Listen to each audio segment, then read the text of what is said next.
하나님께서 오늘 우리에게 주시는 말씀, 신약 성경 중에 요한복음 13장 34절에서 35절 말씀입니다. 신약 성경 171면에 있는 요한복음 13장 34절에서 35절, 이 계시의 말씀을 봉독할 때 살아계신 하나님의 음성을 들을 수 있기를 바랍니다. 새 계명을 너희에게 주노니 서로 사랑하라. 내가 너희를 사랑한 것 같이 너희도 서로 사랑하라. 너희가 서로 사랑하면 이로써 모든 사람이 너희가 내 제자인 줄 알리라. 아멘. 유대인들은 구약 성경 가운데서도 처음 5권, 창세기, 출애굽기, 레위기, 민수기, 신명기를 모세 오경이라고 부릅니다. 또는 토라, 율법서다 이렇게 부르기도 합니다. 지금도 현존하고 있는 사마리아 공동체라고 있는데요, 이분들은 모세 오경만을 경전으로 믿고 있습니다. 그 정도로다가 율법은 유대인들에게는 가장 큰 자산이 되고 세계를 향해서 자랑할 만한 그들의 유산입니다. 중세시대의 유명한 랍비인 마이모니데스는 모세 오경을 읽으면서 율법의 조항들을 분류해냈습니다. 하라 하는 명령과 하지 말라 하는 명령을 찾아보니까 하지 말라 이게 365개였고 하라 248개였어요. 그래서 이분은 365, 그러니까 1년이죠. 일자와 시간을 얘기를 합니다. 248개는 사람 몸을 이루는 모든 부분의 총합이다, 그렇게 설명을 했는데, 이 말뜻은 뭐냐면 율법이란 시간이나 인생을 따라서, 사람을 따라서 결코 변하지 않는 절대 순종해야 될 계명이다 하는 뜻으로 해석을 했습니다. 이렇게 중요한 율법을 기독교인들은 부정적으로 생각하거나 무시하기도 합니다. 믿음이 이 율법과 상반되는 개념으로 잘못 이해하고 있기 때문에 그렇습니다. 물론 이 바울 사도도 율법에 대해서 부정적으로 말할 때가 있어요. 하지만 율법으로 구원을 받는다 하는 이 교리에 반대하는 것이지 율법 자체를 반대하는 건 아닙니다. 오히려 로마서 3장 31절에 믿음은 도리어 율법을 굳게 세우느니라 하고 얘기를 했고요. 예수님께서도 내가 율법이나 선지자를 폐하러 온 줄로 생각하지 말라.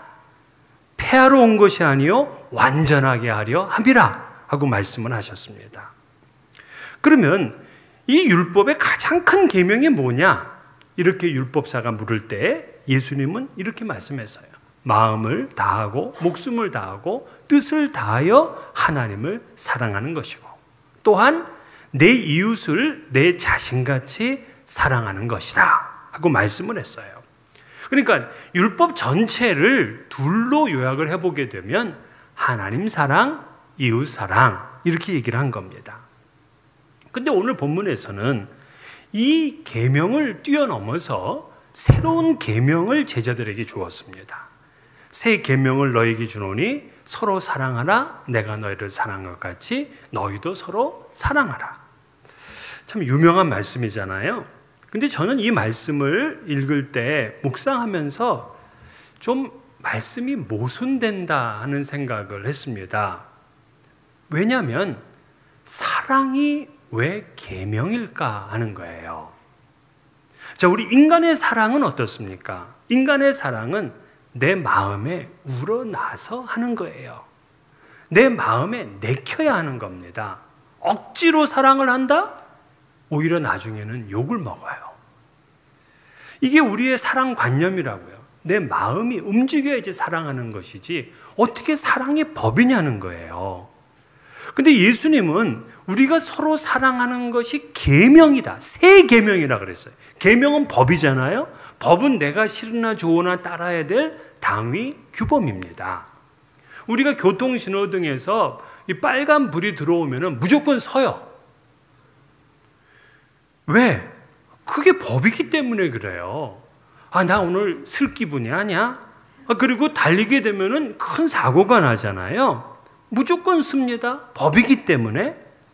자, 우리가 사랑을 하는데 기분에 따라서 해도 되고 안 해도 되는 게 아니에요.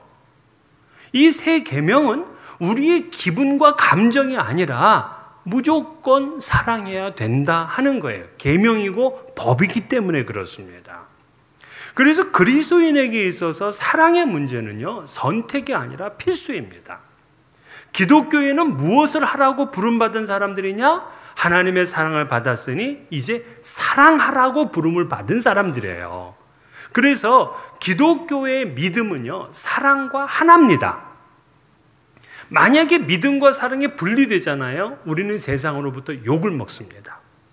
우리 교회는 믿음의 공동체라고 합니다. 근데 믿음의 공동체에 있는 교회에서 사랑을 빼보면 그 교회는 어떻게 될까요? 세상의 지탄을 받게 되고요. 수치를 당하게 됩니다. 삭막할 겁니다. 그래서 믿음과 사랑은 동전의 양면과 같아요. 어느 하나만 있어서는 안 되는 거예요. 가끔 어떤 성도님들은 물어요. 이상하게 나는 믿음이 뜨겁질 않다고 그러는 분들이 있어요. 왜 믿음이 뜨겁지 않냐면요. 그분이 사랑을 뜨겁게 안 해서 그런 거예요. 믿음과 사랑은 같이 가는 거니까요. 요한일서 4장 8절에 사랑하지 아니하는 자는 하나님을 알지 못하나니 하나님은 사랑이심이라 그랬어요. 사랑하지 않으면 하나님을 알지 못한대. 왜? 그분은 사랑이니까. 그러니까 하나님을 알지 못하니까 믿음이 없는 거는 그건 당연한 거죠. 그러니까 내가 뜨거운 믿음을 갖고 싶으면은 뜨겁게 사랑하셔야 돼. 차가운 믿음을 나는 그냥 유지하겠다? 그냥 차갑게 사랑하며 사는 거예요. 간단한 겁니다. 그러나 우리 기독교인이라고 하면은 이 사랑은 계명이에요. 자, 예수님께서 지금 내일 십자가에 달려 돌아가시거든요. 제자들하고 이제 마지막 밤을 보내고 있습니다. 이 마지막 밤에 이들에게 주었던 명령, 계명 하나가 바로 서로 사랑하는 거예요. 그러면 이 세 계명의 의의는 어디에 있는 것인가? 첫 번째로는 하나님 사랑과 이웃 사랑이 분리되지 않았다는 겁니다. 자, 예수님께서 율법과 선지자의 강령이라고 하신 가장 큰 계명을 하나님 사랑과 이웃 사랑으로 말씀하셨어요. 분리되어 있었어요. 그러나 새 계명은 이제는 분리가 안 돼.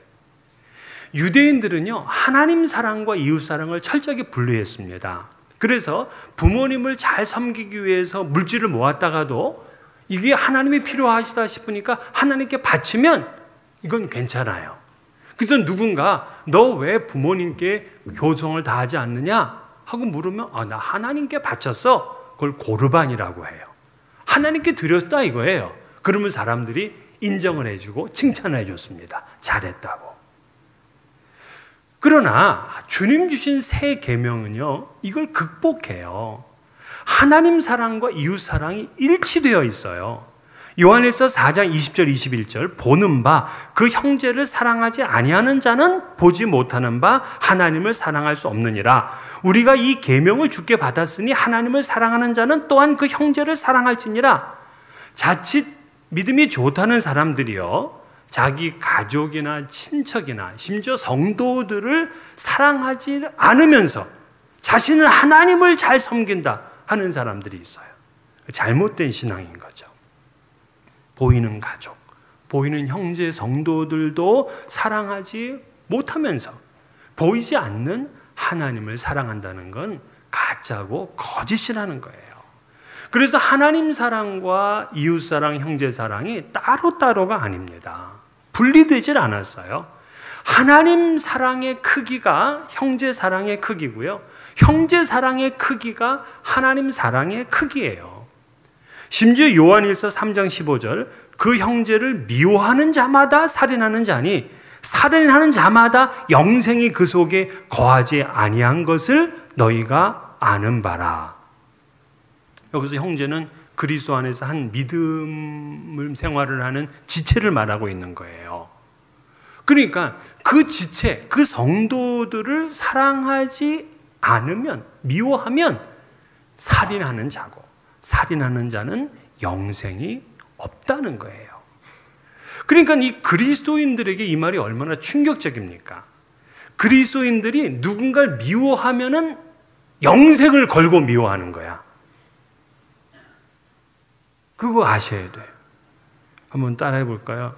나는, 좀 크게, 나는 누군가 미워할 때 영생을 거는 사람이다. 그렇습니다. 이제부터 그리스도인이 누군가를 미워하면 영생을 걸고 미워하는 거예요. 알아서 하셔. 두 번째, 이 세 계명의 의의는 뭐냐면요, 사랑의 기준이 나에게서 예수님에게로 전환됐다 하는 뜻입니다. 구약의 그 가장 큰 계명을 말하면서 내 이웃을 내 자신같이 사랑하라, 그렇게 얘기를 했잖아요. 여기서 내 자신이니까 너가 기준이야, 사랑의 기준. 근데 오늘 본문에서는 내가 너희를 사랑한 것 같이 너희도 서로 사랑하라 그랬으니까 이건 예수님이 기준이 되는 거예요. 우리가 우리 몸을 사랑하고 우리 자신을 사랑하는 거는 상당히 불안합니다. 물론 어떤 분은 자기를 잘 챙기는 분들이 있어요. 하늘에 있는 것이든 땅에 있는 것이든 좋다고 하면 닥치는 대로 먹는 분들이 있습니다. 몸에 좋다는 건강기구 안 사본 사람이 어디 있겠습니까? 각종 영양제, 보약까지 드시는 분들 계시잖아요. 그 정도로 나는 이웃을 사랑한다, 그 정도만 돼도 꽤 큰 사랑 아닙니까? 그러나 내 몸의 기준이 되면은 자기 자신을 사랑하지 않는 분들이 또한 있어요. 심지어 학대하는 분도 있습니다. 자기 자신을. 이 무책임한 사람들이 있어요. 그렇게 되면 남들을 사랑하지 못해도 난 내 자신을 사랑하는 것만큼 사랑한다고 하면은 그게 끝이잖아요. 병든 세상에서 내가 기준이 돼서 사랑할 수가 없어요. 그래서 예수님은 기준을 바꾸신 거예요. 나에게서 예수님에게로. 그러면 예수님의 사랑으로 사랑한다라고 하면 이제 문제가 달라져요. 예수님 사랑은 어떤 사랑입니까? 희생적 사랑이에요. 그래서 우리 요한복음 3장 16절 다 외우잖아요. 근데 요한복음 3장 16절만큼 중요한 구절이 요한 1서 3장 16절이에요. 요한일서 3장 16절, 그가 우리를 위하여 목숨을 버리셨으니 우리가 이로써 사랑을 알고 우리도 형제들을 위하여 목숨을 버리는 것이 마땅하니라. 그러니까 주님께서 우리를 목숨을 걸고 사랑을 하신 것처럼 우리도 그렇게 목숨 걸고 사랑하라는 거예요. 이러한 주님의 사랑으로 전환된 것이 새 계명의 두 번째 의입니다. 이 새 계명의 삶을 온몸으로 사신 분이 있어요. 화란 사람인 그 다미엔 신부입니다. 그는 태평양의 그 하와이 군도 8개 섬 가운데 가장 큰 섬이라고 하는 몰로카이 섬에 있는 나환자들에게 선교를 한 분이에요. 그는 예수님처럼 이 불쌍한 섬 사람들을 위해서 봉사하는데 생명을 걸었습니다. 그런데 그분이 아무리 복음을 전파했는데도 사람들이 복음을 받아들이지 아니하고 배척을 하는 거예요. 그래서 이 다미엔 신부는 하나님께 기도합니다. 하나님, 저도 나병에 걸리게 해주세요. 저도 저들과 똑같이 나환자가 되게 해주세요. 이렇게 기도했더니 정말 10년 만에 나환자가 되었어요. 나병에 걸렸습니다. 그리고 나니까 호칭이 달랐어요. 그전에는 사랑하는 여러분, 사랑하는 형제들이요, 이렇게 얘기를 했는데 이제는 호칭이 달라져서 우리 나환자들이요 하면서 그렇게 호칭이 바뀌었다는 거예요. 그렇게 16년간을 그들을 위해서 눈물로 말씀을 가르치고 치료해 주었습니다. 그랬더니 그 소문이 전 세계에 퍼지면서 나환자들을 위한 구호 사업이 본격적으로 시작이 됩니다. 그렇게 그분은 돌아가셨어요. 그러다가 그 마지막 그가 죽고 나서 기념식에 웨일스의 왕이었던 에드워드 7세가 이렇게 기념사를 했습니다. 아무리 단순한 일이라도 그것이 하나님과 사람을 사랑하는 일에서 우러난 일이라면 그 결과가 얼마나 클 것인가는 가히 측량할 수가 없다 하면서 그를 기념했습니다. 근데 갑작스럽게 희생적으로 사랑하라라고 하면 우리가 잘 이렇게 안 느껴져요. 왜 그런 줄 아십니까? 사랑의 실천을 안 하고 살기 때문에 그래요. 평상시에 작은 실천이 쌓여야 돼요. 작은 실천이. 우리가 흔히 그러잖아요. 어머니는요, 자식을 위해서 목숨을 바치며 사랑할 수 있어요. 왜냐하면 어머니는 오래전부터 자식을 위해서 희생하는 연습을 해요. 자식을 위해서 봉사하고 자식을 위해서 헌신하는 연습을 했기 때문에 자식을 위해서 목숨을 바칠 수가 있는 거예요. 근데 자식은 부모를 위해서 목숨을 못 바쳐. 왜? 부모를 위해서 그렇게 헌신하면서 훈련을 해보질 않았어요.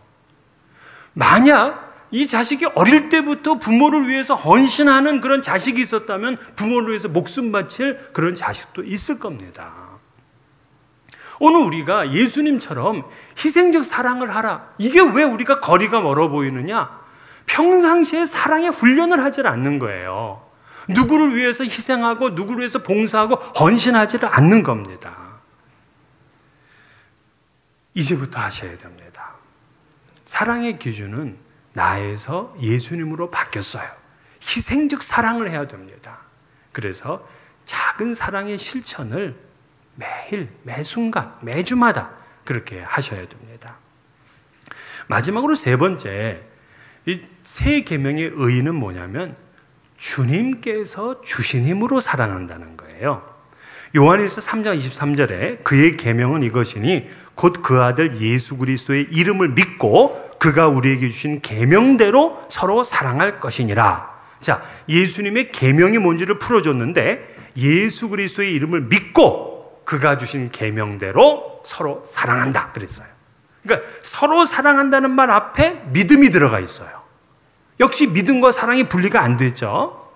그런데 왜 우리가 누군가를 사랑하는 일에 믿음이 전제가 돼야 되느냐? 그 이유가 뭐냐면 우리의 힘만으로는 누군가를 사랑해낼 수 없기 때문에 그래요. 우리 인간은요, 본래가 이기적입니다. 그 본성과 천성대로 살면은요, 남을 사랑하며 살 수가 없어요.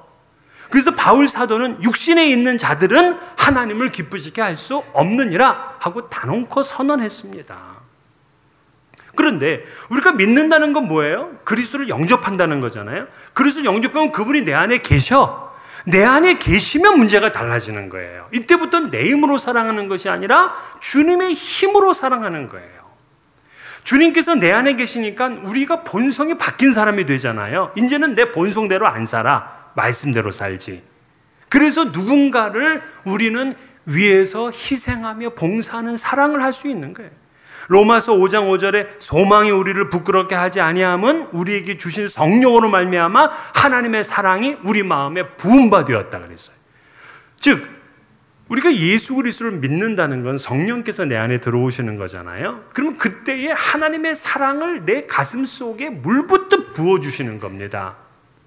그래서 우리의 본성으로는 누군가를 사랑할 수 없는 체질이지만 주님이 내 안에 계시니까 우리의 체질을 바꾸면서 우리가 주님 주신 힘으로 사랑하는 거예요. 몰로카이 섬의 다미엔 신부의 사랑도 사람의 힘이 아니에요. 사람이 어떻게 자기도 나병에 걸려서 그들을 위해서 헌신할 수 있게 해달라고 기도할 수가 있겠습니까? 주님이 그 안에 계시지 않는다면 인간의 생각과 능력으로는 불가능한 사랑인 거예요. 우리 힘으로 사랑 안 됩니다. 주님 주신 힘으로, 즉 믿음으로 사랑하는 거죠. 그러므로 여러분 이제부터 사랑할 때 내 힘으로는 아닙니다. 우리 주님 주신 힘으로 내가 사랑하겠습니다 하는 그러한 고백과 선언을 하면서 사랑하시기를 바랍니다. 자, 이렇게 세 계명의 의의는 세 가지라 그랬어요. 하나님 사랑과 이웃 사랑이 분리되지 않는다.